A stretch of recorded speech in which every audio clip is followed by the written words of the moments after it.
오늘 함께 읽은 말씀을 가지고 내 안에 거하라 라는 제목으로 함께 은혜를 나누겠습니다. 우리가 세상을 살다 보면 원래 의도한 목적대로 쓰임받지 않고 그 의도와 상관없이 존재하는 경우가 많이 있습니다. 성경은 우리 하나님의 사람들을 향하여 나무로 비유하는 내용이 나옵니다. 특별히 구약 성경에 보면 성도를 포도나무로 비유를 합니다. 시편 80편 8절에 보면 주께서 한 포도나무를 애굽에서 가져다가 민족들을 쫓아내시고 그것을 심으셨나이다, 이런 말씀이 나옵니다. 여기서 포도나무는 이스라엘 백성들을 의미합니다. 하나님은 애굽에서 종살이 하던 이스라엘 백성들을 구원하여서 가나안 땅에 있는 모든 민족들, 나라들을 다 쫓아내시고 그곳에 이스라엘을 심으셨습니다.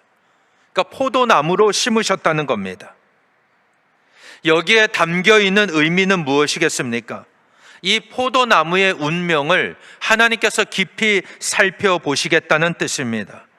심겨진 포도나무가 어떤 열매를 맺는지 하나님이 유의하여 보시겠다는 뜻입니다.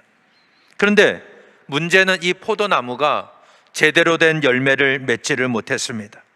예레미야 2장 21절에 보면 내가 너를 순전한 참 종자 곧 귀한 포도나무로 심었거늘 내게 대하여 이방 포도나무의 악한 가지가 되면 어찌 됨이냐 라고 말씀하십니다. 이 말씀은 이스라엘 민족을 향한 하나님의 탄식입니다. 하나님이 귀한 포도나무 종자로 심었는데 좋은 열매를 맺는 것이 아니라 이방의 악한 가지가 되어버렸다는 겁니다.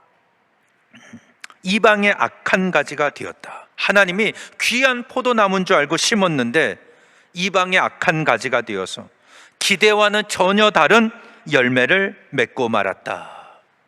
이게 바로 하나님의 탄식입니다. 하나님은 이스라엘 백성들을 세워서 특별한 사명을 주셨는데 이스라엘 백성들은 범죄하면서 하나님 주신 사명을 감당하지 않고 악한 가지가 되고 말았다는 겁니다. 한마디로 말하면 실패한 포도나무가 되고 만 것입니다. 그런데 이것이 이스라엘의 이야기가 아니라 오늘 나의 이야기입니다. 우리 모두는 다 실패한 포도나무와 같습니다. 이걸 먼저 인정해야 됩니다. 이 실패한 포도나무 인생, 우리를 향해서 주님이 하시는 말씀이 뭡니까? 수고하고 무거운 짐진 자들아 다 내게로 오라. 내가 너희를 쉬게 하리라. 나는 마음이 온유하고 겸손하니 나의 멍에를 메고 내게 배우라. 그리하면 너희 마음이 쉼을 얻으리니 이는 내 멍에는 쉽고 내 짐은 가벼움이라 하시니라. 가볍다는 것입니다. 주님은 우리에게 쉼을 약속해 주셨습니다. 여기에 보면 참된 쉼에 대한 정의가 나오는데 이 쉼이라는 것은 그냥 노는 것이 아닙니다. 아무것도 안 하고 가만히 있는 것이 아닙니다. 주님과 함께 멍에를 메는 것이 쉼입니다. 주님이 가신 십자가의 길을 따라가는 삶이 바로 참된 쉼이라고 말씀하고 있습니다. 이 주님과 함께 멍에를 메는 것이 무엇인가를 해석한 말씀이 오늘 본문입니다. 1절에 보면 나는 참 포도나무요 라고 했습니다. 5절에도 보면 나는 포도나무요 너희는 가지라 라고 했습니다. 이 말씀이 무슨 의미입니까? 이제까지 너희들이 포도나무가 되어서 너희가 열매를 맺으려고 했는데 열매를 맺었느냐? 내가 기대하는 극상품의 좋은 열매를 맺었느냐? 그렇지 않다는 겁니다. 너희는 실패하지 않았느냐? 너희가 실패했던 그 일을 내가 친히 포도나무가 되어서 열매를 맺게 해주겠다, 이런 말씀입니다. 그러니까 우리가 명심해야 될 것은 나는 포도나무가 아니라는 겁니다. 나는 절대 포도나무가 아닙니다. 예수님이 포도나무이십니다. 우리가 예수님께 붙어 있어서 주님이 주시는 의의 열매를 맺고 주님이 주시는 능력으로 악한 영들과 싸워서 이기게 되는 것입니다. 그래서 주님이 우리에게 하시는 말씀은 너희는 다만 나에게 붙어 있는 가지가 되어라. 주님께 붙어 있는, 포도나무에 붙어 있는 가지가 되라고 말씀하십니다. 그렇다면 내가 지금까지 포도나무가 되려고 했던 그런 마음은 잘못된 마음입니다. 우리의 싸움은 내가 포도나무가 되려는 것이 아닙니다. 포도나무이신 예수님께 붙어 있기 위한 싸움입니다. 여러분, 이게 바로 우리에게 복음이 됩니다. 복음이라는 건 주님이 포도나무라는 말씀입니다. 주님이 포도나무이시기 때문에 내가 주님께 붙어 있으면, 주님 안에 있으면 우리의 삶에 풍성한 열매를 맺고 우리가 세상을 이기고 죄를 이기고 주님이 주시는 능력으로 승리하며 살아갈 수 있다는 겁니다. 그래서 우리의 삶은 포도나무이신 주님께 붙어 있는 삶이 되어야 합니다. 그런데 우리는 자꾸 뭐가 되려고 합니다. 내가 포도나무가 되려고 합니다. 내가 무엇이 되겠다, 이렇게 생각하는 것은 내 신앙생활의 아직 초보 단계입니다. 우리는 뭐가 되려고 하는 사람이 아닙니다. 예수님께 붙어 있기 위한 사람이 되어야 합니다. 우리의 싸움은 모든 것을 다 이기고 승리하신 주님께 붙어 있는 싸움입니다. 그래서 예수 믿는 사람, 한마디로 정의한다면 예수님께 붙어 있는 사람을 의미합니다. 나는 철저하게 예수님께 붙어 있는 사람이 되어야 합니다. 왜냐하면 내 안에는 아무 능력이 없기 때문입니다. 예수님이 주시는 자양분, 예수님이 주시는 수분, 예수님이 주시는 능력, 그걸로 세상을 살아가는 것이 바로 우리 성도의 모습입니다. 그래서 우리의 힘과 능력은 예수님께 붙어 있을 때 나옵니다. 그러니까 내가 예수님께 붙어 있는 가지가 되면 정말 능력 있는 존재가 되고 세상이 이기지 못하는 강한 존재가 되는 겁니다. 그러니까 철저하게 예수님께 붙어 있어야 됩니다. 오늘 말씀 4절에도 보면 내 안에 거하라, 나도 너희 안에 거하리라. 가지가 포도나무에 붙어 있지 아니하면 스스로 열매를 맺을 수 없음같이 너희도 내 안에 있지 아니하면 그러하리라, 이렇게 말씀하십니다. 우리가 예수님께로부터 떨어지면 아무 열매를 맺을 수가 없는 거예요. 그래서 5절 하반절에 보면 나를 떠나서는 너희가 아무것도 할 수 없음이라 라고 말씀하십니다. 우리가 포도나무를 떠난 가지가 되면 영적인 무능력자가 됩니다. 아무것도 할 수가 없습니다. 6절에 보면 사람이 내 안에 거하지 아니하면 가지처럼 밖에 버려져 마르나니 사람들이 그것을 모아다가 불에 던져 사르느니라, 이렇게 말씀합니다. 나무를 떠난 가지는 생명이 없습니다. 이 포도나무의 비유는 지금 나의 위치가 어디인지를 명확하게 보여주는 말씀입니다. 우리 성도의 위치는 어디입니까? 나는 어떤 사람입니까? 포도나무에 붙어 있는 가지라는 겁니다. 그래서 주님이 주시는 양분을 받고 생명을 받을 때 이 세상에서 꽃이 피고 열매 맺고 하나님께 영광을 올리는 강력한 존재가 되는 겁니다.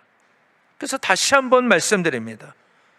나는 무엇이 되려고 하는 사람이 아닙니다. 예수님 안에 있으면 되는 사람입니다. 그렇기 때문에 우리가 열매를 맺읍시다, 우리가 능력을 키워야 합니다, 이런 구호는 올바른 구호가 아닙니다. 주님 안에 있어야 합니다.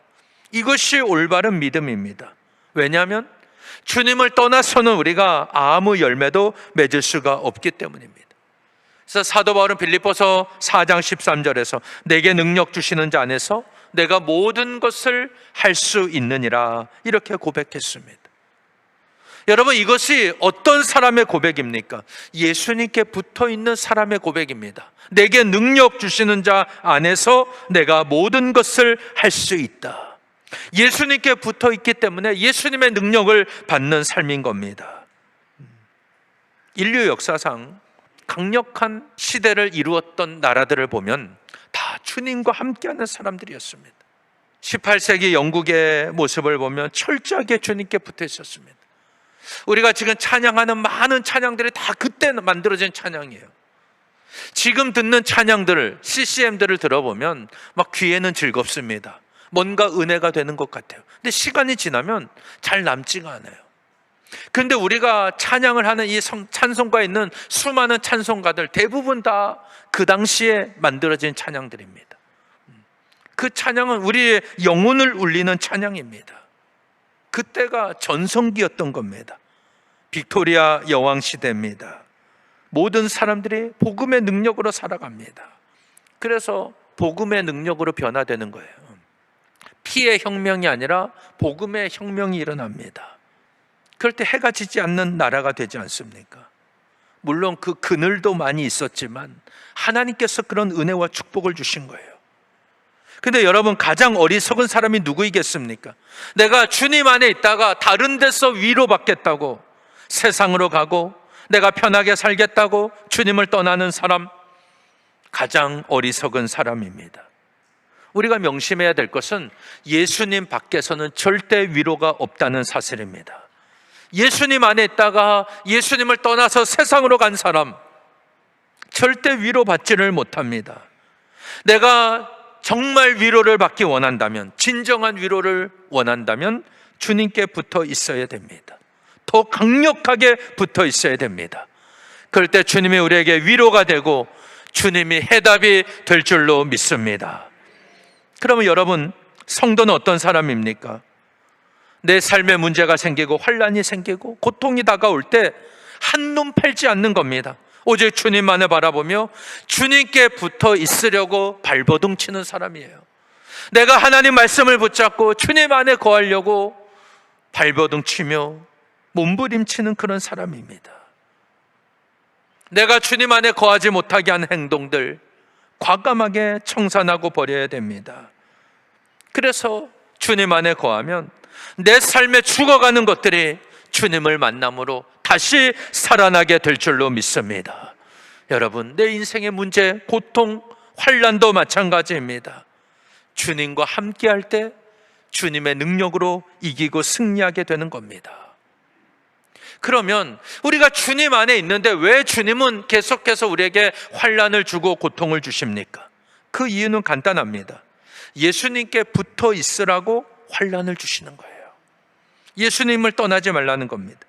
고린도후서 1장 8절과 9절에 보면, 형제들아, 우리가 아시아에서 당한 환난을 너희가 모르기를 원하지 아니하노니 힘에 겹도록 심한 고난을 당하여 살 소망까지 끊어지고 우리는 우리 자신이 사형 선고를 받은 줄 알았으니. 사도 바울은 이렇게 고백합니다. 자기가 겪은 환난을 말하고 있는 거예요. 그는 심한 고생을 했습니다. 어느 정도였냐면 살 소망이 끊어질 정도였습니다. 야, 이제 나는 여기서 죽는구나. 내 마음에 사형 선고를 받은 것처럼 그렇게 환난을 겪었습니다. 그런데 이 모든 고난이 왜 왔는지를 그는 이렇게 해석합니다. 이는 우리로 자기를 의지하지 말고 오직 죽은 자를 다시 살리시는 하나님만 의지하게 하심이라. 하나님만 의지하게 하려고, 나 자신을 의지하는 것이 아니라 죽은 자를 다시 살리시는 하나님만 의지하게 하려고 이런 환난과 고난을 주신다는 겁니다. 철저하게 주님께 붙어 있으라고 주님께서 환난을 주신다. 이게 바로 사도 바울의 해석입니다. 나에게 고난이 다가오는 이유를 그렇게 해석한 겁니다. 여러분, 우리가 주님 안에 있어야만 나에게 생명이 주어집니다. 철저하게 주님 안에 붙어 있어야만 주님이 주시는 능력이 임하고 주님의 위로가 임할 줄로 믿습니다. 오늘 내 삶에 하나님의 위로가 필요합니까? 오늘 내 능력으로 안 되고 하나님의 능력이 필요합니까? 더 철저하게 주님 안에 거하는 여러분 되시기를 바랍니다. 내가 주님 안에 거하면 우리의 삶에 변화가 일어나고 열매를 맺게 되는데 세 가지의 결과가 나타납니다. 먼저는 그리스도의 사랑 안에 거하게 됩니다. 오늘 말씀 8절과 9절 보세요. 아버지께서 나를 사랑하신 것 같이 나도 너희를 사랑하였으니 나의 사랑 안에 거하라. 내가 아버지의 계명을 지켜 그의 사랑 안에 거하는 것 같이 너희도 내 계명을 지키면 내 사랑 안에 거하리라. 주님의 사랑 안에 거하게 된다는 겁니다. 혹시 내 마음속에 누구를 용서하지 못해서, 누구를 용납하지 못해서 내 마음이 괴롭습니까? 내가 그를 사랑하려고 노력하지 말고 먼저 예수님을 사랑하면 됩니다. 예수님을 사랑하라는 거예요. 예수님을 사랑하면 그 사랑의 힘으로 내가 미워했던 사람을 사랑할 수 있게 된다는 겁니다. 여러분, 내 힘으로는 절대 사랑할 수가 없습니다. 나에게 그런 아픔을 주고 내 가슴을 후벼 파고 나를 힘들게 한 그 사람, 내가 마음으로 용서가 되지 않습니다. 그러나 내가 예수님을 사랑하고 예수님을 바라보면 그 사랑 안에서 하나님의 사랑, 주님의 사랑을 깨닫게 되고 그 사랑으로 다른 사람을 사랑할 수 있게 된다는 겁니다. 이게 바로 성경의 원리입니다. 게으르던 사람도 마찬가지입니다. 예수님께 붙어 있어야 부지런한 사람이 되는 겁니다. 내 성격 때문에 나도 나를 감당하지 못할 때가 있어서 힘들고 괴롭다면 주님께 철저하게 붙어 있는 여러분 되시기를 바랍니다. 그럴 때 성령의 능력으로 내 인격이 변화되는 겁니다. 인격이 변화되는 열매를 맺게 되는 겁니다. 여러분, 그래서 내가 바꾸려고 하면 안 돼요. 내 성격, 내 마음을 내가 변화시킬 수가 없는 겁니다. 한순간은 변화돼도 다시 원상태로 돌아옵니다. 철저하게 주님 안에 거하는 여러분 되시기를 바랍니다. 두 번째는 기쁨이 충만해지는 거예요. 11절 보세요. 내가 이것을 너에게 이름은 내 기쁨이 너희 안에 있어 너희 기쁨을 충만하게 하려 함이라. 우리가 주님 안에 거하면 예수님의 사랑을 체험하게 되고요, 기쁨이 충만해집니다. 하나님은 우리가 기쁨과 감사로 살기를 원하시는 분이에요.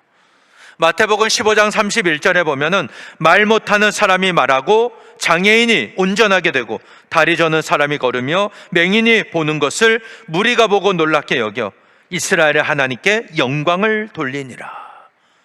자, 실패한 포도나무 같은 인생이 예수님을 만나면 어떻게 되는가? 바로 여기에 말씀이 나와 있습니다. 주님께 붙어 있으면 말을 못하던 사람이 말을 하게 된다는 겁니다. 몸에 장애가 있던 사람이 온전해집니다. 다리를 절던 사람이 걷습니다. 맹인이 보게 됩니다. 그리고 기쁨으로 하나님께 영광을 올리게 됩니다. 이게 바로 성도의 삶입니다. 여러분의 삶에 아무리 문제가 많고 내 삶이 불완전하다 할지라도 내가 주님께 붙어 있으면 이런 놀라운 은혜가 내 삶에 임할 줄로 믿습니다. 그래서 나타나는 게 감사가 넘치는, 기쁨이 가득하게 되는 겁니다. 이게 성도의 삶입니다. 하나님, 우리가 막 이를 갈면서 막 억지로 그렇게 살기를 원치 아니하십니다. 그런데 가끔 보면 이렇게 신앙생활 하는 분들이 있어요. 막 이를 갈듯이 신앙생활 하는 것이 있습니다. 여러분, 그것은 올바른 모습이 아닙니다. 참된 신앙생활은 구원의 감격과 기쁨 속에서 찬양하고 감사하는 삶입니다. 주님이 이 땅에 오신 목적이 뭡니까? 내 눈에 눈물을 닦아주시기 위해서 오신 분입니다. 주님은 우리를 위로해 주시는 분입니다. 그런데 우리가 위로를 느끼지 못하고 그런 은혜를 체험하지 못하는 이유가 뭡니까? 우리가 포도나무를 떠난 가지이기 때문에 그렇습니다. 주님께로부터 떨어져 있기 때문입니다. 주님께 붙어 있지 않기 때문에 엉뚱한 곳에 가서 발버둥 치니까 기쁨이 없는 겁니다. 절망과 억울함과 원통함이 떠나지 않는 겁니다. 우리 모두 예수님께 붙어 있으므로 하나님 주시는 참된 기쁨과 감사가 넘치는 여러분 되시기를 바랍니다. 주님 안에 붙어 있으면 예수님의 사랑을 누립니다. 기쁨과 감사를 누립니다. 마지막으로는 기도의 응답이 오는 거예요. 7절 보세요. 너희가 내 안에 거하고 내 말이 너희 안에 거하면 무엇이든지 원하는 대로 구하라. 그리하면 이루리라 라고 말씀했습니다. 16절 하반절에도 보면 또 너희 열매가 항상 있게 하여 내 이름으로 아버지께 무엇을 구하든지 다 받게 하려 함이라. 이 말씀은 우리 기도에 대한 응답을 말씀하신 겁니다. 여러분, 오늘 우리가 생활의 편리를 느끼는 게 다 전기로 인해서 이루어지지 않습니까? 이곳 안에 환하게 밝은 것, 제 목소리가 여러분에게 잘 들리는 것, 다 전기로 인해서 이루어지는 겁니다. 이 전기는 발전소에서부터 연결되어 있는 거예요. 여러 단계를 거쳐서 여기까지 온 겁니다. 근데 중간에 한 군데서라도 끊어지면 전기가 들어오지 않습니다. 사용할 수가 없는 겁니다. 똑같은 원리입니다. 우리가 주님께 철저하게 붙어 있으면 기도의 통로가 막히지 않습니다. 그러면 우리가 기도하는 것 무엇이든지 원하는 대로 구하라 그리하면 이루리라. 하나님께서 응답해 주시는 능력 있는 기도가 될 줄로 믿습니다. 그 기도가 하늘을 울리고 땅을 진동시키는 기도가 되는 것입니다. 그렇게 기도하는 거예요. 그래서 우리가 응답받는 기도의 방법 중에 하나는 주님께 철저하게 붙어 있는 겁니다. 주님께 붙어 있어야 됩니다. 주님께 붙어 있어서 기도하면 응답받습니다. 그 기도가 우리를 주님께 붙어 있게 만듭니다.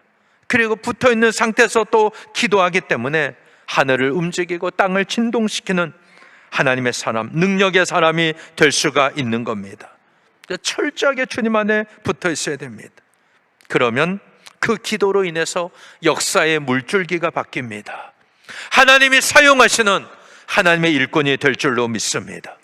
여러분, 모세를 한번 보세요. 그가 그렇게 쓰임받을 수 있었던 것은 능력이 많았기 때문이 아닙니다. 그는 말도 잘 못하는 사람이었어요. 하나님이 정말 능력 있는 사람을 불렀다면 아론을 불렀을 겁니다. 그는 말도 잘합니다.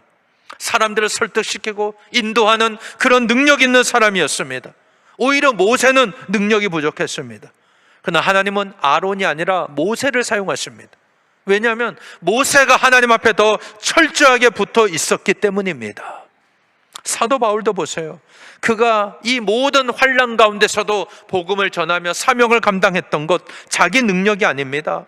그가 철저하게 예수님만 바라보고 주님께 붙어 있었기 때문입니다.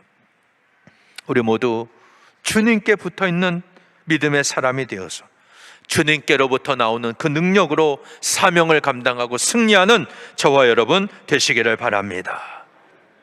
제가 오늘 이 말씀을 전하는 이유는 우리 교회가 새로운 전환기를 맞고 있기 때문입니다.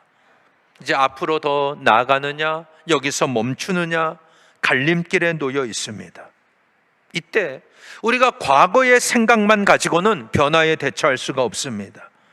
이 시점에서 우리가 명심해야 할 것은 나는 정말 예수님께 붙어 있는 가지인가?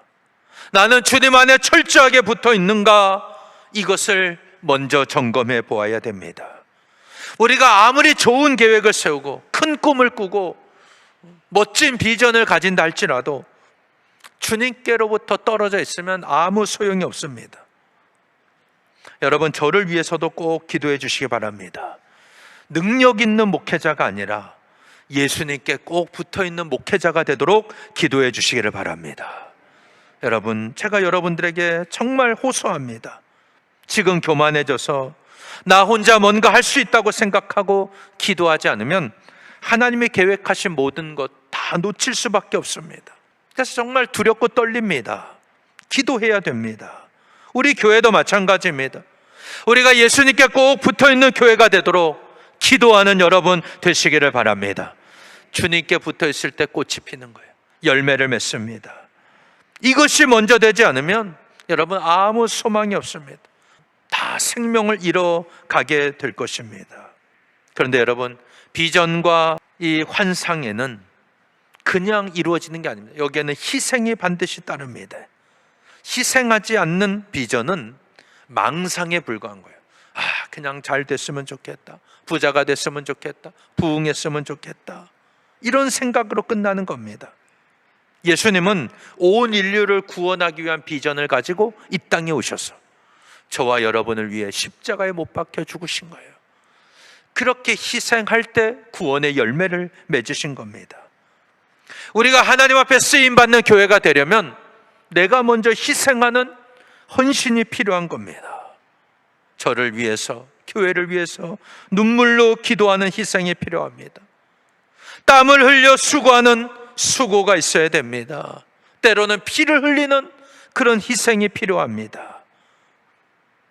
한국 교회는 이 순교자들의 희생 위에 그들의 피를 먹고 성장한 겁니다. 희생 없이 발전한 그런 은혜는 없습니다. 근데 우리는 생각합니다. 내게 주어진 건 내가 놓으면, 다 내주면 아무것도 남지 않고 죽을 것 같지만, 여러분 절대 그렇지 않습니다. 내가 은혜를 흘려보낼수록 하나님은 더 큰 은혜로 채워주실 줄 믿습니다. 이게 여러분, 은혜는 흘러가게 해야 되는 거예요. 계속해서 흘러가야 됩니다. 그럴 때 정말 샘솟듯이 하나님께서 풍성한 은혜로 채워주실 줄 믿습니다. 내가 죽을 때 하나님은 나를 통해서 많은 영혼을 구원하시고 하나님 앞에 돌아오게 하시는 겁니다. 그래서 우리 교회가 영혼을 구원하고 많은 영혼을 살리는 교회가 되기 위해서 먼저 희생하고 나누어주고 정말 은혜를 흘러가게 하는 교회가 되시기를 바랍니다. 여러분, 편하게 신앙생활 하다가 그냥 녹슬어서 죽는 인생이 아니라 내가 끝까지 주님 주신 사명을 붙잡고 헌신하면서 희생할 때 정말 주님을 위해서 달아 없어지는 그런 인생이 되시기를 바랍니다. 여러분, 우리의 싸움은 내가 포도나무가 되고 내가 뭔가 되려는 그런 싸움이 아닙니다. 그는 하나님이 이루시는 거예요. 주님이 이루시는 겁니다.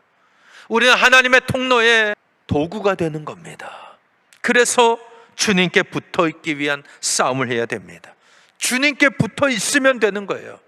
그러면 주님의 능력이 나를 통해서 나타나고 주님의 능력이 나를 통해서 꽃이 피고 주님의 능력이 우리 교회를 통하여 열매 맺게 될 줄로 믿습니다.